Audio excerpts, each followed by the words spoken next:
Assalamualaikum warahmatullahi wabarakatuh.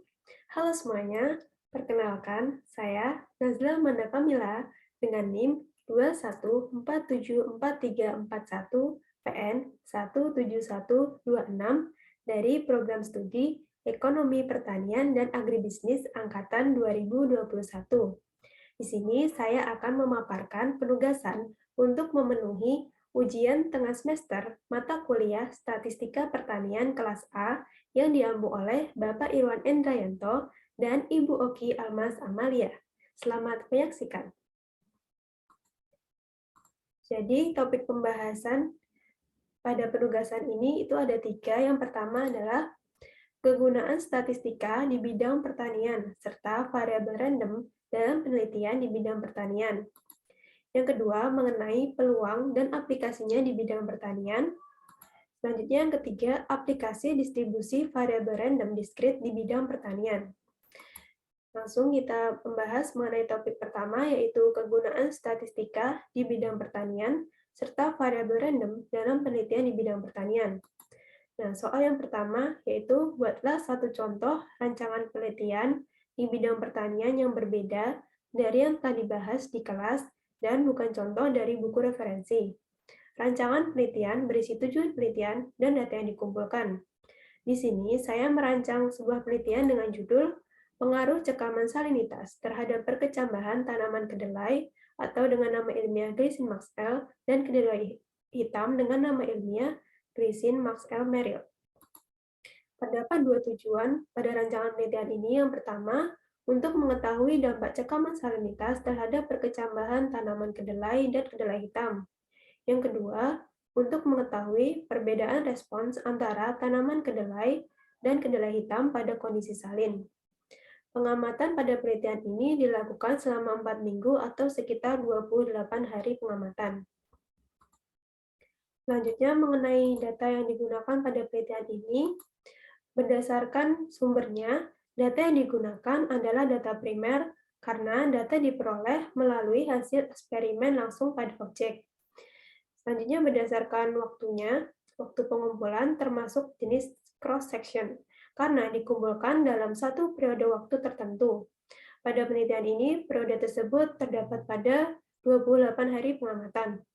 Selanjutnya, berdasarkan sifatnya termasuk data kuantitatif, karena data hasil penelitian dapat diukur atau dihitung dan berbentuk numerik atau angka. Terdapat 8 data yang dikumpulkan dalam penelitian ini. Yang pertama adalah jumlah benih yang berkecambah dalam waktu 28 hari pengamatan.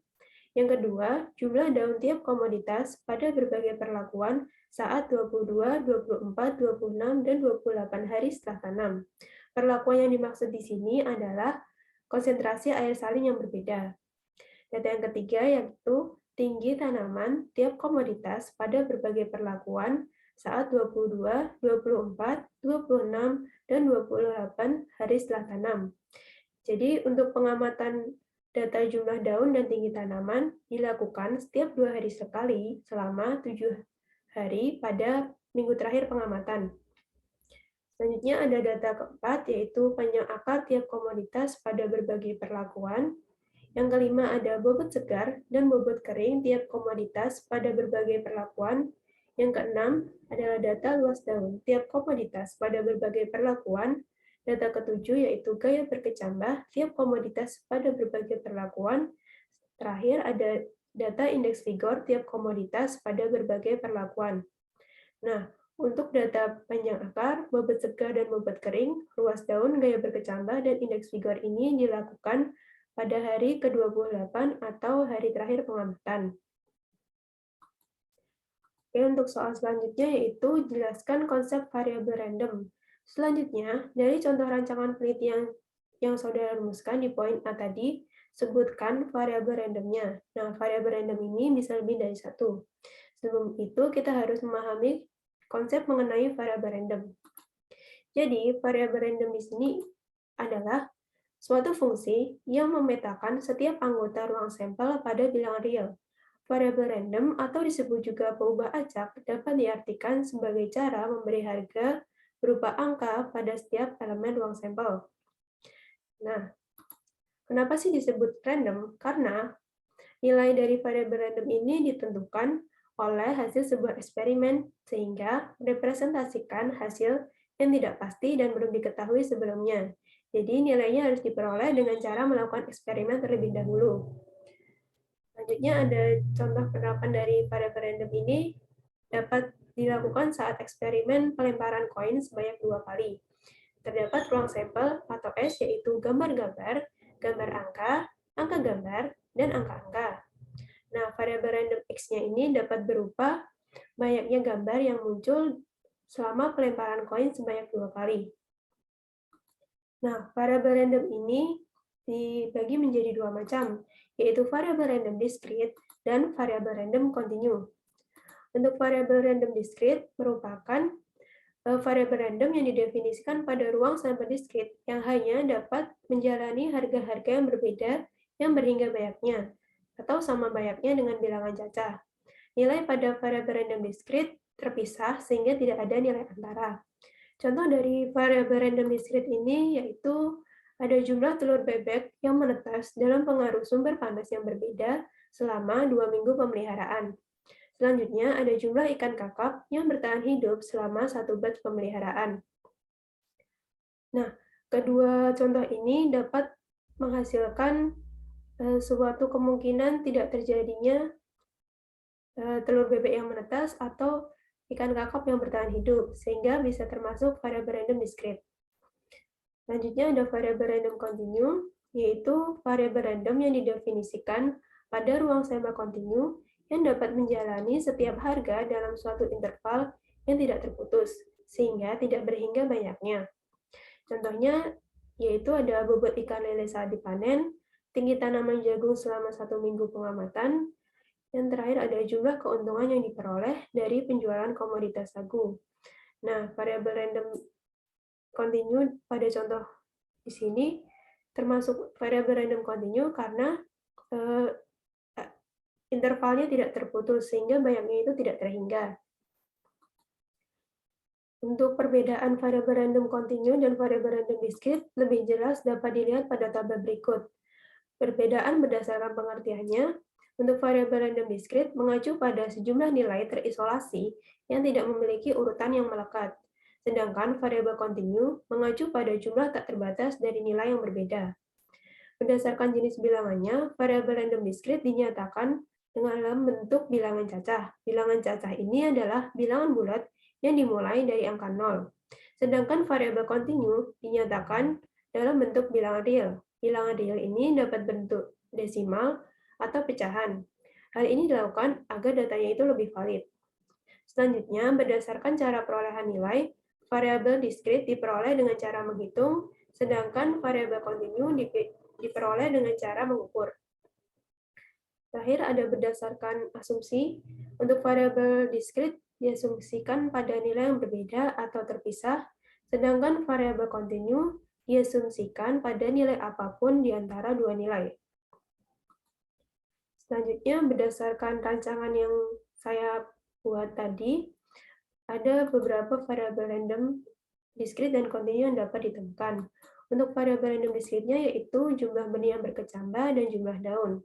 Sini terdapat kemungkinan tidak ada benih yang berkecambah dan tidak terdapat daun yang tumbuh pada masing-masing komoditas, sehingga kedua variabel ini termasuk variabel random discrete yang dapat berupa bilangan cacah atau bilangan bulat yang dimulai dari 0.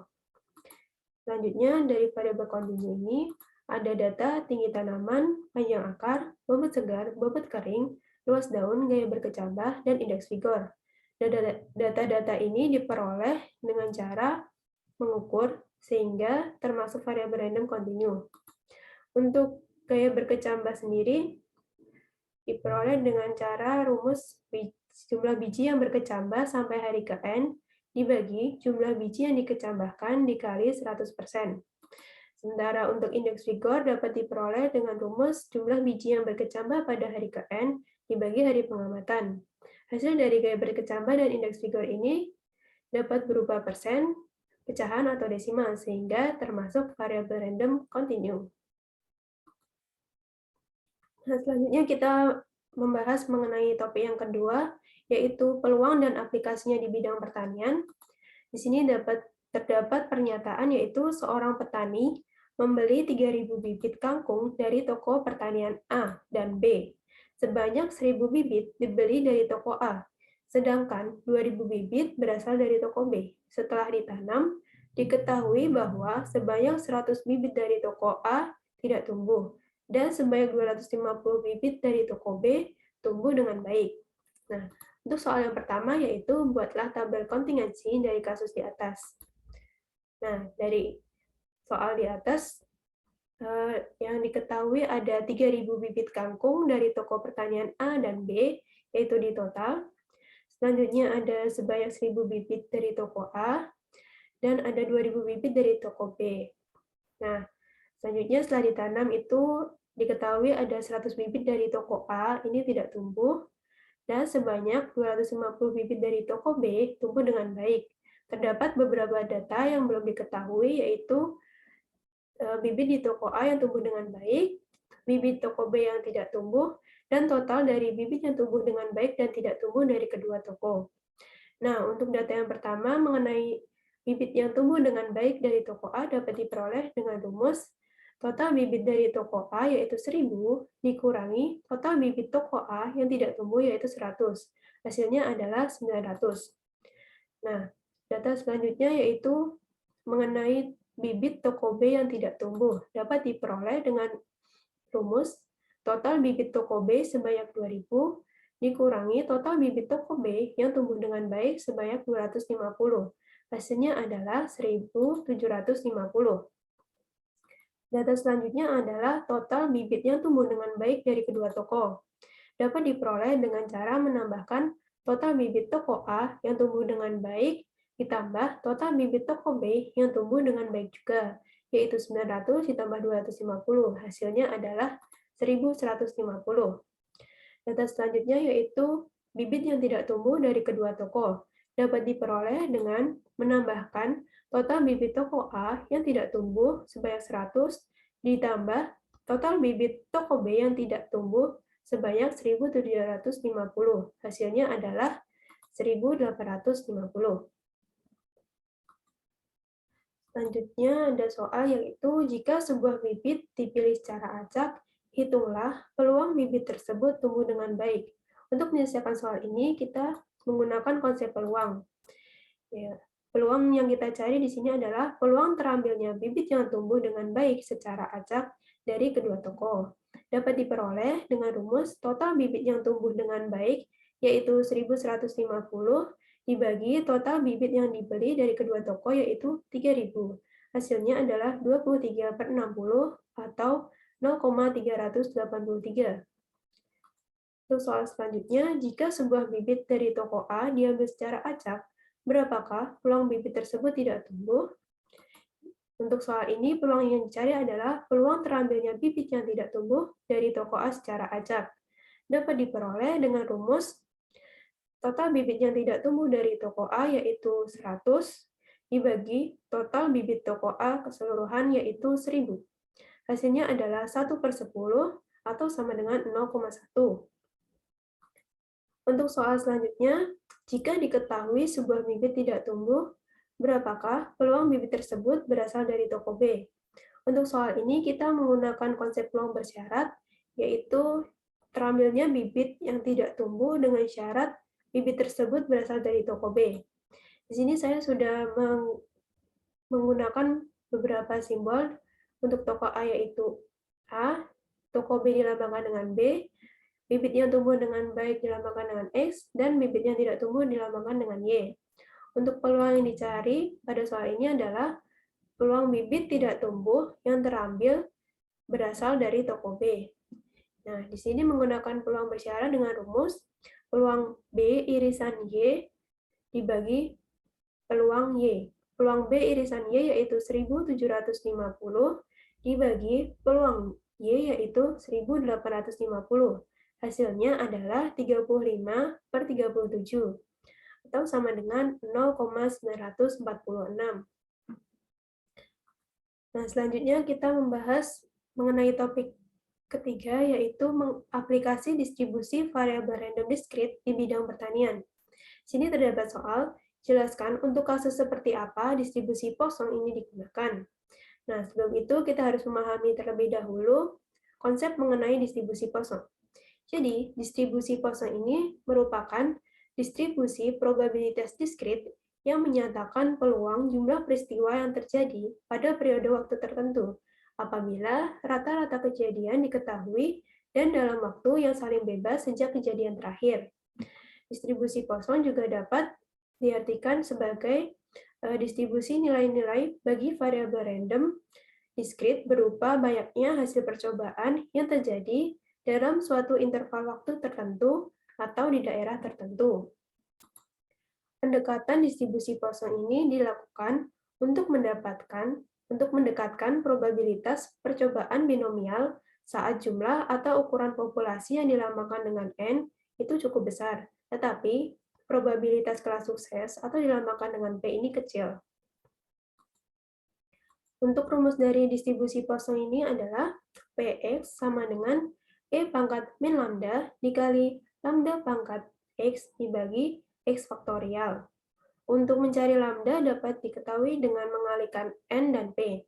Untuk keterangan dari rumus di atas adalah Px, yaitu nilai probabilitas distribusi Poisson. Untuk E adalah konstanta dengan nilai 2,718. Selanjutnya ada lambda, yaitu rata-rata banyaknya suatu kejadian pada suatu satuan waktu tertentu, dapat berupa jarak atau luas. Nah, lambda ini juga dapat diartikan sebagai mean dan variansi. Untuk N adalah jumlah atau ukuran populasi. Selanjutnya ada P, yaitu probabilitas kelas sukses dari hasil eksperimen. Yang terakhir ada X, yaitu banyaknya kejadian sukses dalam eksperimen. Nah, distribusi Poisson ini digunakan untuk mengetahui banyaknya suatu peristiwa dengan peluang kejadian kecil dan tergantung pada suatu satuan waktu. Terdapat beberapa persyaratan dan asumsi penggunaan distribusi Poisson pada suatu kasus. Yang pertama yaitu kejadian-kejadian yang terjadi itu tidak terjadi secara bersamaan. Selanjutnya, kejadian-kejadian ini independen satu sama lain atau tidak saling berikatan dan berkaitan. Selanjutnya, ada peluang suatu kejadian tidak tergantung pada selang waktu terjadinya dengan kejadian sebelumnya. Yang terakhir ada jumlah kejadian sukses harus kurang dari jumlah percobaan. Untuk contoh penerapan distribusi Poisson, yaitu ada banyaknya mobil yang lewat selama 10 menit di suatu jalan. Selanjutnya ada banyaknya penumpang yang datang di sebuah bandara selama 1 hari. Nah, banyaknya mobil dan banyaknya penumpang yang datang ini tidak saling berkaitan satu sama lain dan tidak bergantung pada selang waktu terjadinya dengan kejadian sebelumnya. Jadi dapat digunakan distribusi Poisson dalam perhitungannya. Soal selanjutnya yaitu, bersama kelompok Anda, carilah aplikasi distribusi Poisson di bidang pertanian. Selanjutnya, sebutkan variabel yang memiliki distribusi Poisson. Jelaskan pula mengapa distribusi Poisson atau metode terkait distribusi Poisson ini digunakan pada penelitian saudara kaji. Nah, saya di sini dari kelompok 13, kami menggunakan jurnal yang berjudul Pengaruh Suhu dan Kerapatan Inang terhadap Superparasitisme oleh Eriborus argentophilus sebagai implikasi bagi pengendalian hayati, yang ditulis oleh Nelly dan Bukhari tahun 2016. Sebelum itu, saya akan menjelaskan secara singkat mengenai penelitian ini. Jadi, penelitian ini dilakukan dengan latar belakang bahwa pengendalian hayati dengan memanfaatkan potensi parasitoid untuk menekan populasi hama sedang mendapatkan perhatian yang serius, terutama dalam kaitannya dengan merebaknya isu konservasi keanekaragaman hayati, kesehatan ekosistem, dan pengembangan teknologi alternatif non-pestisida bagi pengendalian hama. Nah, pada dasarnya itu, mortalitas hama ini disebabkan oleh parasitoid betina, karena parasitoid betina ini meletakkan telur dan menyebabkan parasitasi terjadinya hama. Nah, superparasitisme itu sendiri adalah penerimaan inang yang telah terparasit oleh parasitoid dari spesies yang sama atau berbeda. Nah, superparasitisme ini dipengaruhi oleh beberapa faktor, antara lain ada suhu dan kerapatan inang. Oleh karena itu, penelitian ini dilakukan dengan tujuan untuk mengukur pengaruh suhu dan kerapatan inang terhadap superparasitisme Eriborus argenteopilosus. Nah, berdasarkan analisis dari penelitian di jurnal tadi, diperoleh yang pertama ada variabel kosong, yaitu ada jumlah telur parasitoid, lalu ada suhu dan kerapatan inang. Suhu yang digunakan terdapat pada suhu 25, 25, dan 30 derajat Celcius. Sementara kerapatan inang terdapat pada angka 15, 30, 60, 90, dan 120. Selanjutnya ada alasan penggunaan distribusi kosong, itu karena penelitian ini itu menggunakan rancangan acak lengkap faktorial yang memiliki peluang kejadian sukses yang kecil dengan ukuran populasi yang besar pada suatu satuan waktu tertentu. Nah, metode penggunaannya, distribusi kosong ini digunakan sebagai uji lanjut dengan distribusi perkiraan pada larva yang berisi 0, 1, 2, 3, dan lebih dari 3 telur parasitoid. Hasil distribusi Poisson nantinya dibandingkan dengan uji X kuadrat untuk melihat perbedaan frekuensi superparasitasi parasitoid. Nah, dari hasil eksperimen diperoleh hasil bahwa tidak ada peningkatan superparasitasi yang nyata dengan meningkatnya kerapatan inang. Dari hasil distribusi Poisson diperoleh bahwa frekuensi superparasitisme akan berbeda nyata pada semua suhu dan kerapatan. Selanjutnya di sini ada tabel yang berkaitan dengan hasil eksperimen. Nah, di sini ada tabel yang berkaitan dengan hasil distribusi kosong. Nah, sekian pemaparan materi yang dapat saya sampaikan. Mohon maaf jika ada tutur kata atau perbuatan yang kurang berkenan. Terima kasih atas perhatiannya. Assalamualaikum warahmatullahi wabarakatuh.